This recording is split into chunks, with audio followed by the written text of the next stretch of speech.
Welcome back, focused learners, to another explainer. Today, we're unpacking a really fascinating mystery in the world of state-funded tech. Imagine this, a massive national artificial intelligence project, backed by hundreds of millions of euros and heavily marketed by political leadership as this huge, game-changing leap for European tech. But then, upon release, it actually performed worse on standard benchmarks than an 18-month-old model, which, in AI years is basically a dinosaur. Sounds like a total flop, right? Well, not exactly. As we're about to see, the reality of Spain's ALI project is far more complex and actually far more successful than its own marketing might have you believe. Okay, let's dive into this. That staggering number, over 240 million euros, represents the massive scale of Spain's public AI investment in Alia. We're talking about a 90 million euro upgrade just for the Mare Nostrum 5 supercomputer, plus another 150 million euros dedicated to company integration. To really put that into perspective, this is literally the largest publicly funded European national AI project to date. It completely dwarfs the state funding of Portugal, Italy, and a major pan-European consortium combined. It's a massive bet. So here is our roadmap for today's explainer. First, we'll look at Spain's massive AI ambition. Then, we'll unpack the strategic positioning tension at the heart of the project. Third, we'll compare the marketing versus the benchmark reality. Fourth, we'll explore the position 3 advantage. Fifth, we'll see how they are proving true operational viability. And finally, we'll look at future-proofing with Mare Nostrum 5. Let's start right off with Part 1, Spain's massive AI ambition and the true scope of the Alia project. Alia is absolutely not some small fine-tuned experiment. The flagship model, Alia 40B, is a 40 billion parameter behemoth pre-trained completely from scratch. It trained on a mind-boggling 9.37 trillion tokens of curated data. That is roughly the equivalent of reading the entire text of the internet several times over. They used 4,480 NVIDIA H100 GPUs on the Mare Nostrum 5 supercomputer for over 8 solid months. And the best part? They released the entire family of models, training scripts and all, fully open source under an Apache 2.0 license. This whole public code, public money approach is an incredibly ambitious blueprint for European technological sovereignty. That brings us to Part 2, the strategic positioning tension. Let's call this the battle of the frameworks. To really understand Alia, we need to look at how European sovereign AI projects are generally categorized. Let's define the 2 most important frameworks for our discussion.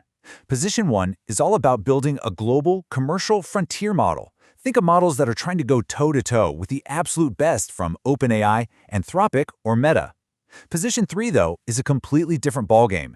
It focuses on targeted multilingual specialization at a smaller scale, specifically built for a region's unique linguistic and administrative needs. Keep those 2 definitions tucked in the back of your mind. And this brilliantly illustrates the core tension of the entire project.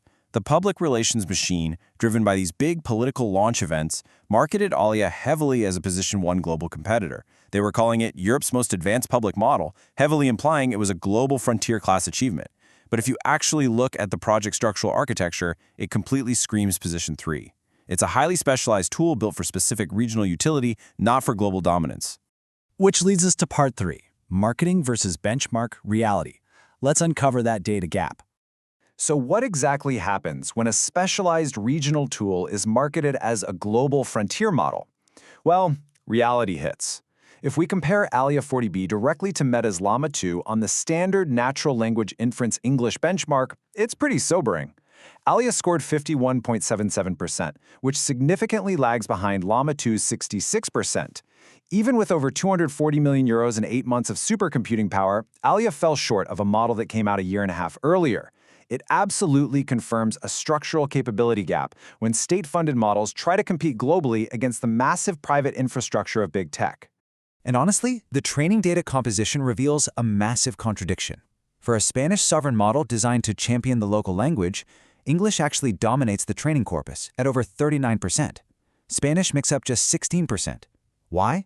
Because by trying to cover 35 European languages and over 90 programming languages to justify that massive Position 1 marketing hype, the project structurally diluted its own specialized focus. And this gap isn't just about language, it extends into safety architecture too. A rigorous red teaming study looked at Salamandra, which is the family of models Alia belongs to, and found it produced biased or unsafe responses 50.6% of the time, compared to OpenAI's O3 Mini at 29.5%. The reality is, when you try to compete as a Position 1 frontier model, you face massive expectations for expensive safety architectures.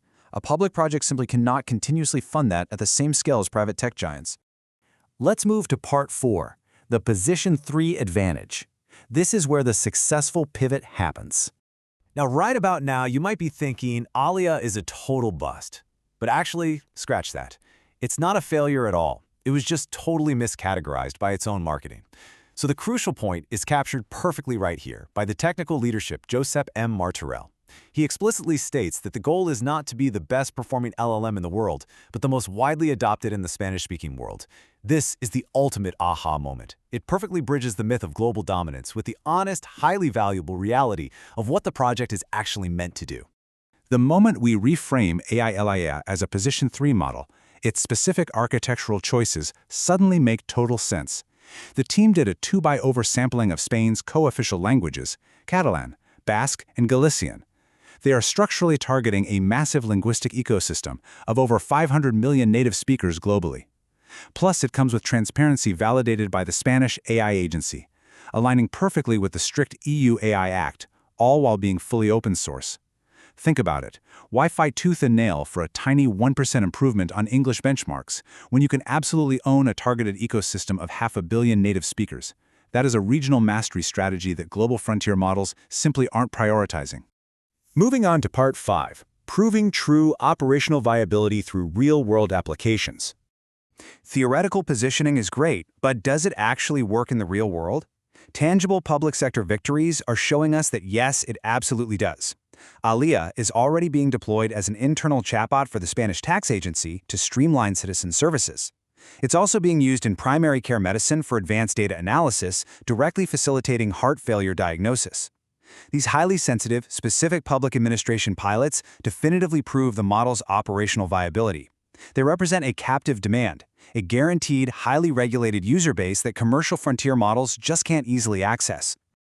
Looking at this success, the synthesis essay actually lays out 5 specific strategic recommendations for Spain moving forward. Step 1. Drop the global myth and officially reframe the public discourse to a Position 3 strategy. Step 2. Stop benchmarking globally. Start evaluating Alia on regional metrics where it holds a structural advantage. Step 3. Develop dedicated partnerships across Latin America. Step 4. Actively foster an open-source developer ecosystem that focuses heavily on those co-official languages. And finally, Step 5. Leverage that strict public transparency to establish EU AI Act compliance as the regional standard for all public administration deployments. Let's wrap up with Part 6, Future-Proofing with Mare Nostrum 5. What is the next horizon? So, what does the future hold for Alia now that its true Position 3 purpose is crystal clear? It all comes down to the hardware. In January 2026, a €90 million AI upgrade for the Mare Nostrum 5 supercomputer was officially signed. Installation of over 450 petaflops of capacity begins in early 2026. This timeline clearly shows that raw hardware scaling, not just that initial public funding, is the absolute structural prerequisite for advancing its technical capabilities. That hardware will unlock the crucial 2026 to 2027 window for training the next generation, Alia V2. This brings us right to the core takeaway of our explainer today. Alia is a monumental achievement, for sure, but its success isn't found in defeating the massive tech giants at their own game. Accurately defining success, realigning to the honesty and specific utility of a Position 3 strategy, is exactly what will drive true, sustainable European technological sovereignty. I'll leave you with this to ponder.